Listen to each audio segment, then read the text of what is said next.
नमस्कार दोस्तों, स्वागत है आप सभी लोगों का एक बार फिर से एक और न्यू क्लास में। तो दोस्तों आज से हम जो सीटीईटी के प्रीवियस ईयर के क्वेश्चन पेपर हैं उनको सॉल्व करने वाले हैं। आज की क्लास में हम लोग 2019 के दिसंबर का सीटीईटी का पेपर हुआ था सेट ए दोस्तों, उसको सॉल्व करने वाले हैं। और आज हम 30 क्वेश्चन करेंगे सीडीपी के। और दोस्तों डेली के डेली हम लोग क्या है, डेली के डेली एक जो टॉपिक रहता है उसको सॉल्व करते जाएंगे। ऐसे ही हम प्रीवियस ईयर के पूरे सॉल्व कर लेंगे, जो कि सी टेट, एमपी टेट या यूपी टेट या जितने भी शिक्षक भर्ती से जुड़े एग्जाम्स हैं ना उनमें रिपीट होते हैं। तो चलिए क्लास को स्टार्ट कर लेते हैं बिना देर किए। जिन्होंने भी चैनल को सब्सक्राइब नहीं किया है चैनल को सब्सक्राइब कर लें। यदि आप सब्सक्राइब नहीं करेंगे तो जो नेक्स्ट क्लास है उसकी नोटिफिकेशन आपको नहीं मिलेगी, इसलिए दोस्तों सब्सक्राइब जरूर से कर लें। चलिए देख लेंगे, पहला क्वेश्चन देख लेंगे। सीडीपी के क्वेश्चन कर रहा है, जो इंग्लिश में पढ़ना चाहते हैं साइड में इंग्लिश में भी दिया हुआ है और हिंदी में भी, तो हम हिंदी में करने वाले हैं। पहला क्वेश्चन है, भाषा के अर्जन एवं विकास के लिए सर्वाधिक संवेदनशील अवधि कौन सी है। तो दोस्तों ये तो रिपीटेड क्वेश्चन है और कई बार आप पढ़ भी चुके होंगे। भाषा के अर्जन एवं विकास के लिए सर्वाधिक संवेदनशील अवधि कौन सी है। देखिएगा, सबसे पहले मैं आपको बता देता हूँ भाषा का अर्जन क्या है। देखिए दोस्तों, चोम्स्की जी ने क्या कहा था, एक बच्चा जो है ना, मतलब उसमें जन्मजात जो भाषा अर्जित करने की क्या होता है, मतलब उसमें गुण होता है। ठीक है, ये किसने कहा था? चोम्स्की जी ने कहा था। भाषा अर्जन क्या होता है? भाषा अर्जन होता है दोस्तों जब बच्चा एक जन्म लेता है, ठीक है ना, उसके बाद वह अनौपचारिक तौर पर, मतलब उसको पता नहीं रहता है, ठीक है, वह भाषा को अर्जित करता रहता है। मतलब भाषा का अधिगम और भाषा का अर्जन क्या है, अनौपचारिक तौर पर जो भाषा का अर्जन करता है या ग्रहण करता है बच्चा, उसको भाषा का अर्जन कहते हैं। और जब उसको पता रहता है कि भाई वह सेकंड लैंग्वेज सीख रहा है स्कूल में जाकर, तो वह भाषा का अधिगम होता है। आई होप दोस्तों आप समझ गए होंगे। तो इसका राइट आंसर क्या हो जाएगा? इसका राइट आंसर आप कैश कीजिएगा और कमेंट बॉक्स में जरूर से बताइएगा आपके कितने सही हुए हैं 30 में से। तो इसका सही उत्तर हो जाएगा नंबर 2। क्या हो जाएगा? नंबर 2 हो जाएगा, प्रारंभिक बाल्यावस्था। ठीक है ना, भाषा के अर्जन एवं विकास के लिए सर्वाधिक संवेदनशील अवधि कौन सी है? तो वह प्रारंभिक बाल्यावस्था है। नेक्स्ट क्वेश्चन देख लेंगे, निम्नलिखित में से कौन सी लॉरेंस कोहलबर्ग के द्वारा प्रस्तावित नैतिक विकास की एक अवस्था है। देखिएगा, क्वेश्चन ये भी आ सकता है कि नैतिक विकास का सिद्धांत किसने दिया, तो लॉरेंस कोहलबर्ग जी ने दिया है। तो उनके अनुसार कौन सी एक अवस्था है? ऑप्शन है प्रसुप्ति अवस्था, सामाजिक अनुबंध अभिविन्यास, मूर्त संक्रियात्मक अवस्था, उद्योग बनाम अधीनता अवस्था। तो देखिएगा दोस्तों, आप सभी लोगों को तो पता ही है कि मूर्त संक्रियात्मक अवस्था किसने दी है? जीन पियाजे जी ने दी है, ठीक है ना। और प्रसुप्ति अवस्था भी नहीं है, ठीक है ना, और ना ही उद्योग बनाम अधीनता अवस्था है। तो इसका राइट आंसर क्या हो जाएगा? सामाजिक अनुबंध अभिविन्यास बिल्कुल इसका सही उत्तर हो जाएगा। सेकंड का क्या हो जाएगा? Option number 2 is the correct. Next question को देख लेंगे। कक्षा में परिचर्चा के दौरान एक शिक्षक प्रायः लड़कियों की तुलना में लड़कों पर अधिक ध्यान देता है, यह किसका उदाहरण है? देखिएगा दोस्तों, जितने भी सीटेट के एग्जाम हुए हैं या होने वाले हैं उनमें जेंडर से रिलेटेड एक क्वेश्चन जरूर से आता है। तो दोस्तों जेंडर वाला जो टॉपिक है ना उसको जरूर से कंप्लीट कर लेना। कक्षा में परिचर्चा के दौरान एक शिक्षक प्रायः लड़कियों की तुलना में लड़कों पर अधिक ध्यान देता है, यह किस चीज़ का उदाहरण है? जेंडर पक्षपात, जेंडर पहचान, जेंडर संबद्धता या फिर जेंडर समरूपता। तो दोस्तों इसका राइट आंसर क्या हो जाएगा? थर्ड का ऑप्शन नंबर 1 हो जाएगा। यह जो है ना वह जेंडर पक्षपात को दर्शा रहा है। किसको दर्शा रहा है? जेंडर पक्षपात को दर्शा रहा है। आगे देखेंगे, बच्चों में जेंडर रूढ़िबद्धता एवं जेंडर भूमिका अनुरूपता को कम करने के लिए निम्नलिखित में से कौन सी पद्धति प्रभावशाली है। तो यहाँ पर बात क्या हो रही है भाई, जो जेंडर रूढ़िबद्धता है ना उसको कम करना है, उसकी भूमिका को, उसकी अनुरूपता को कम करना है। तो उसमें मतलब कौन सा प्रभावशाली है? आपके 4 ऑप्शन है।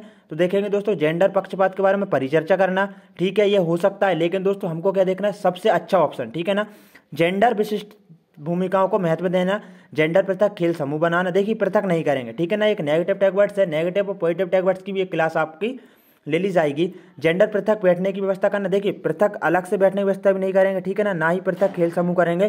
तो ये दोनों तो बिल्कुल होंगे ही नहीं, ठीक है। अब बचे कौन सा? एक और 2, ठीक है ना, जेंडर विशिष्ट भूमिकाओं को महत्व देना और जेंडर पक्षपात के बारे में परिचर्चा करना। तो दोस्तों ये जो पॉजिटिव है ना, सही है ना, इसका राइट आंसर हो जाएगा ऑप्शन नंबर 1, ठीक है ना। जेंडर पक्षपात के बारे में परिचर्चा करेंगे तो उससे क्या होगा? जेंडर जो रूढ़िबद्धता भूमिका है ना वह कम होगी, ठीक है ना, प्रभावशाली माध्यम है यही। आगे देखेंगे, निम्नलिखित में से किस मनोवैज्ञानिक ने बच्चों को ज्ञान के सक्रिय जिज्ञासु के रूप में देखते हुए उनके चिंतन पर सामाजिक एवं सांस्कृतिक विषय वस्तुओं के प्रभाव को महत्व दिया है। दोस्तों जब आपने ये वाला वर्ड पढ़ा होगा, ठीक है ना, सामाजिक और सांस्कृतिक, तो आई होप दोस्तों 90% बच्चों को इसका आंसर पता चल गया हो, क्योंकि दोस्तों सामाजिक एवं संस्कृति अधिगम का सिद्धांत किसने दिया है? लेव वाइगोत्स्की जी ने दिया है, ठीक है ना। तो Lev Vygotsky ji is correct answer, ठीक है ना, ऑप्शन नंबर 2 सही हो जाएगा इसका।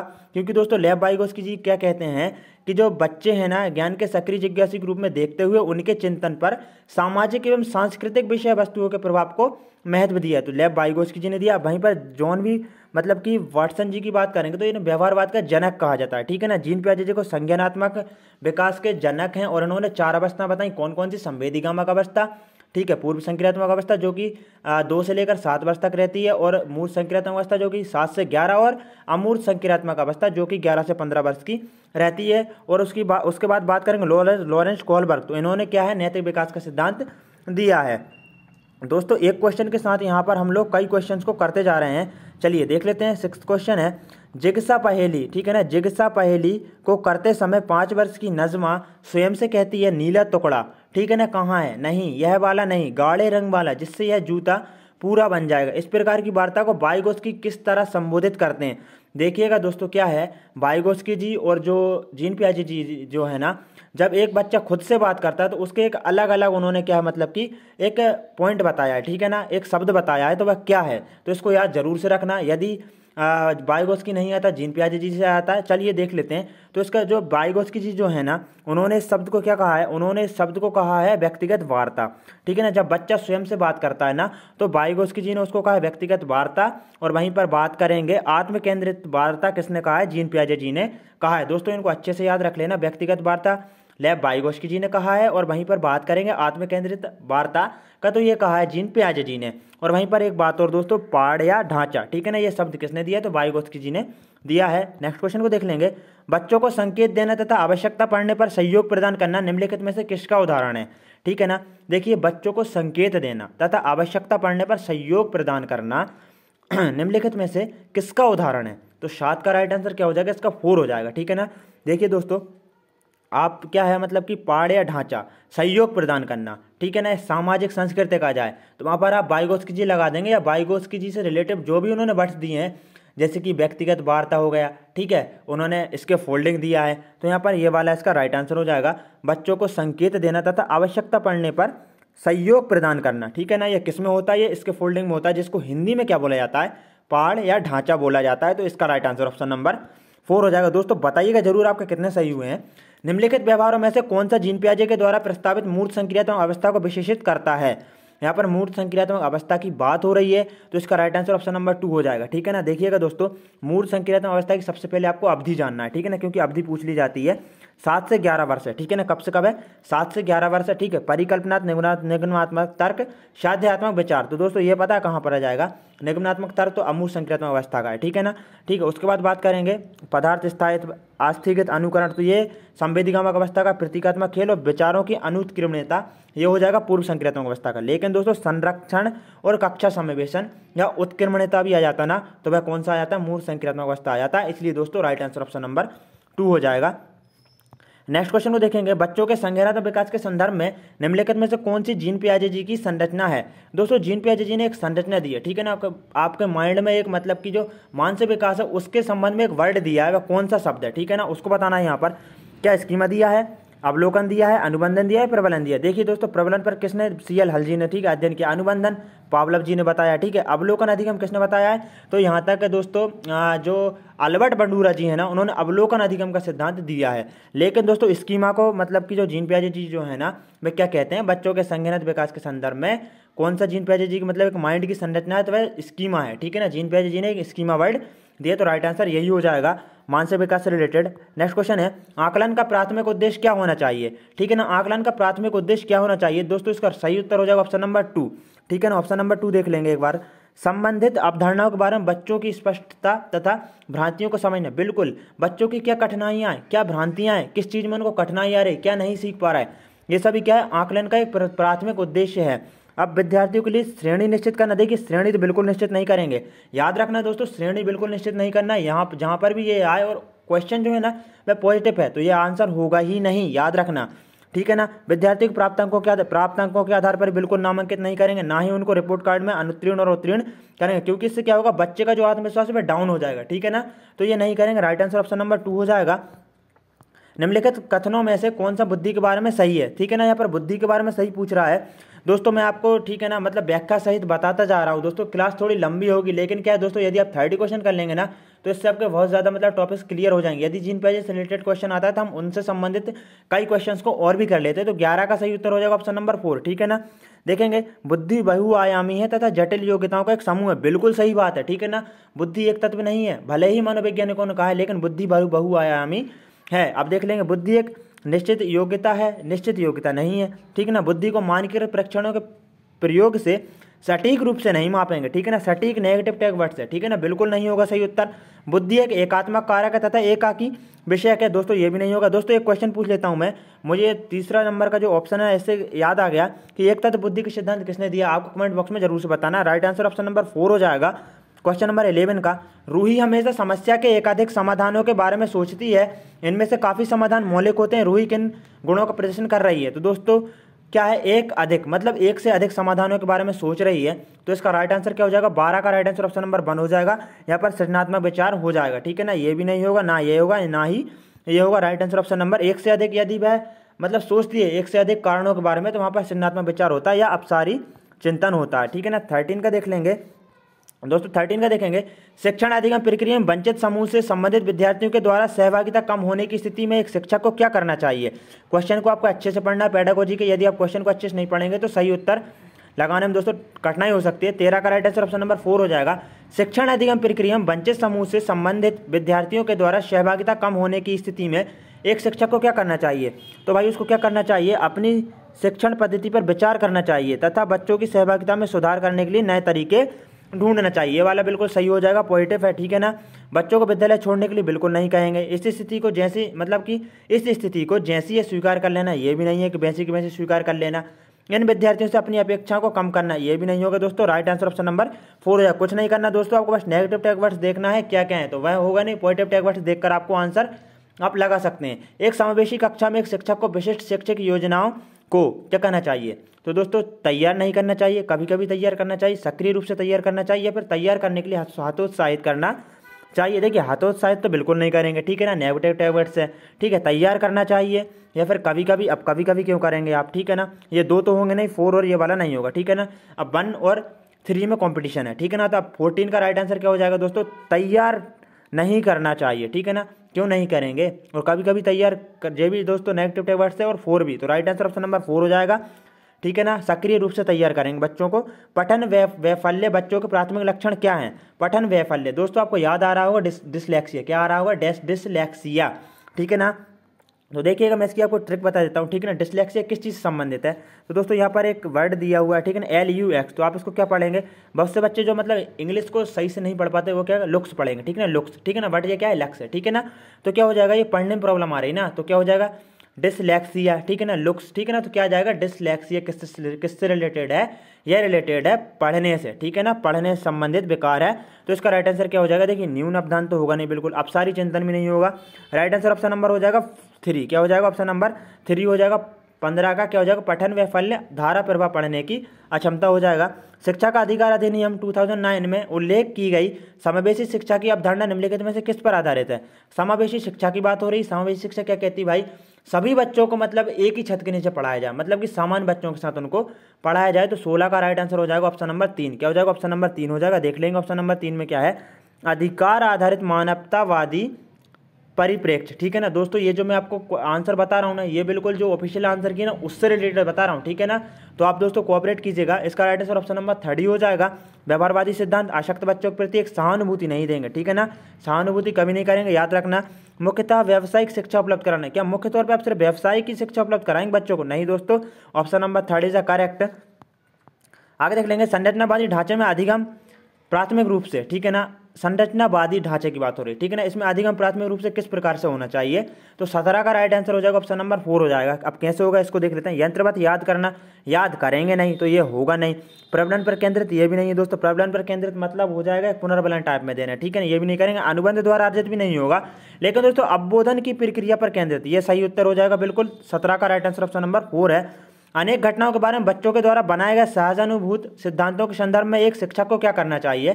तो दोस्तों 18 का राइट आंसर ऑप्शन नंबर 4 हो जाएगा। अब 4 में क्या दिया हुआ है देख लेते हैं एक बार। प्रतिकूल प्रमाण एवं उदाहरणों को प्रस्तुत करके बच्चों के इन सिद्धांतों को चुनौती देना चाहिए, ठीक है ना।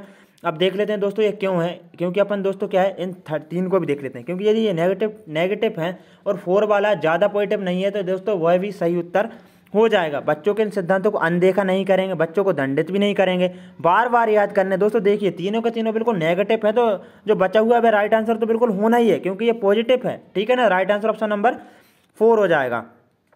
छात्र केंद्रित शिक्षा शास्त्र की क्या विशेषता है? अब छात्र केंद्रित शिक्षा शास्त्र की क्या विशेषता है? केवल वाले बिल्कुल नहीं होगा, ठीक है ना। तो 19 का राइट आंसर ऑप्शन नंबर 2 हो जाएगा, 4 नहीं होगा, 2 हो जाएगा। बच्चों के अनुभव को प्रमुखता देना। अब उनके अनुभव को ही प्रमुखता देंगे। उनके जो अनुभव है ना, वह कक्षा से उनका बाहरी जो भी है ना, मतलब कक्षा के ज्ञान को बाहरी ज्ञान से बच्चों को रिलेटिव करेंगे। उससे क्या है, ज़्यादा से ज़्यादा सीखेंगे, जल्दी जल्दी सीखेंगे, ठीक है ना। केवल पाठ्य पुस्तकों पर निर्भर रहना बिल्कुल नहीं। यंत्रवत याद, दोस्तों मैं आपको पहले ही बता चुका हूँ, याद नहीं करेंगे, ठीक है ना। योग्यता के आधार पर विद्यार्थियों को नामांकित भी नहीं करेंगे, ना ही वर्गीकृत करेंगे। राइट आंसर हो जाएगा ऑप्शन नंबर 2, ठीक है ना। 20 का देख लेंगे आप। संवेग एवं संज्ञान एक दूसरे से क्या है? पूर्णतः अलग है, क्या स्वतंत्र है, सन्निहित है या संबंधित नहीं है? तो दोस्तों 20 का हो जाएगा ऑप्शन नंबर 3 है। सभी ने सही आंसर लगाया होगा, आशा करते हैं।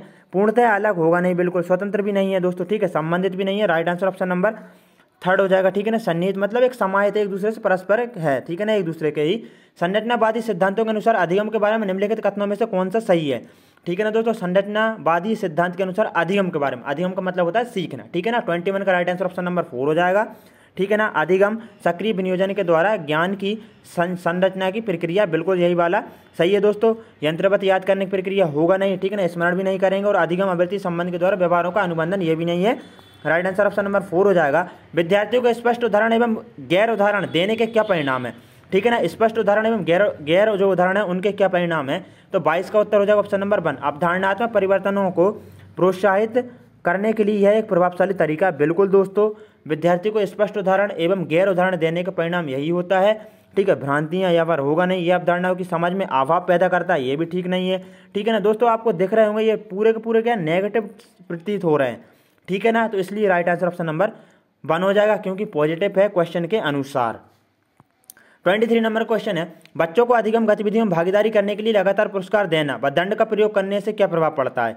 देखिएगा, लगातार आप यदि पुरस्कार देंगे, दंड देंगे, तो उसका क्या प्रभाव पड़ेगा? तो 23 का राइट आंसर हो जाएगा ऑप्शन नंबर 4, ठीक है ना। अधिगम में बच्चों की स्वाभाविक अभिरुचि तथा जिज्ञासा कम होगी। क्या है, आप मतलब लगातार दंड दे रहे हैं, लगातार आपको पुरस्कार दे रहे हैं बच्चों को, उसमें क्या जिज्ञासा कम हो जाएगी, ठीक है ना। जिज्ञासा कम ही होगी, ठीक है ना। एक नेगेटिव है दोस्तों, तो यहाँ पर क्या है, आपको नेगेटिव ही ढूंढना है। तो राइट आंसर क्या हो जाएगा? ऑप्शन नंबर 4 हो जाएगा। चलिए नेक्स्ट क्वेश्चन को देख लेते हैं। निम्नलिखित में से कौन सी प्रथाएं सार्थक अधिगम को बढ़ावा देती हैं? यहाँ पर बात हो रही है सार्थक अधिगम की, ठीक है ना। तो राइट आंसर ऑप्शन नंबर 2 हो जाएगा। यहाँ पर सार्थक अधिगम आप सहयोगात्मक अधिगम पर्यावरण के द्वारा उनको दे सकते हैं, बढ़ावा दे सकते हैं, ठीक है ना। तो राइट आंसर दोस्तों यहाँ पर 1 मिनट देखेंगे आप, नीचे देख लेंगे, यहाँ से बताना है हम लोगों को, ठीक है ना। तो 24 का राइट आंसर ऑप्शन नंबर 2 हो जाएगा, ठीक है ना।